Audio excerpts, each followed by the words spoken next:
আসসালামু আলাইকুম ভাই। সবাই যারা মানুষ আইতেছেন ভাই, খুব ভাবনা চিন্তা করে আইবেন ভাই, বুঝছেন? আমরা 2023-এ আইছিলাম কলিংয়ে মালয়েশিয়াতে, বুঝছেন, রেস্টুরেন্টের বিষয়ে। তো যাই হোক, আমাদের দালাল মোটামুটি কাজ যেটা দিছে, যেটা কই আনছে এটাই পাইছি, বুঝছেন। তো পাওয়ার পরে আমাদেরকে বর্তমান আর বলে দিছে প্লেট ধোয়ার, বুঝছেন। তো প্রায় 5-6 মাস করছি। 5-6 মাস করার পরে আমাদেরকে, বুঝছেন, কাজ দিয়েছে একটার পর একটা। অভিজ্ঞতা বাড়ছে, আস্তে আস্তে কাজ করলে অভিজ্ঞতা বাড়বো অবশ্যই, এটা নাকি?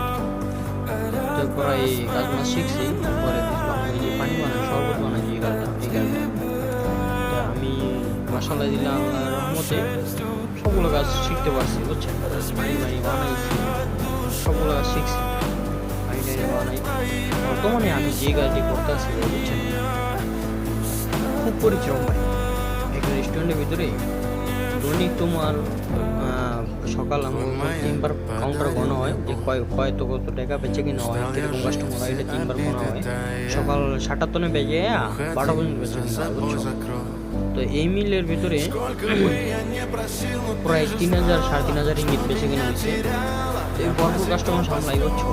এই কাজটা যদি আমি বাইরে কোনো রেস্টুরেন্টে করি, তাহলে আমার 2,500-2,800 টাকার মতো বেতন দিব।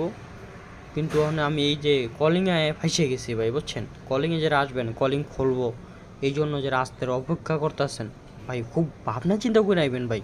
আপনার কাছে পাও ধরে অনুরোধ করতেছি ভাই, এই যে আওয়ার পরে যত বেতন বাড়ানোর কথা কর না ভাই, বেতন বাড়া দিব না ভাই, ঠিক আছে। এই যে এখন আমরা কোনো রকম কাজ করতেছি ভাই, বেতন বাড়া দেয় না ভাই। যতই চেষ্টা করি, কাজ করি, শোলে ঘাম ফালায় কাজ করি ভাই, বলে বিশ্বাস করবেন না। এই দেখেন দোকান, দেখেন ওই যে রুটি মাস্টার, এই যে সব দেখেন, আমাকে দোকান কত বড় ভাই।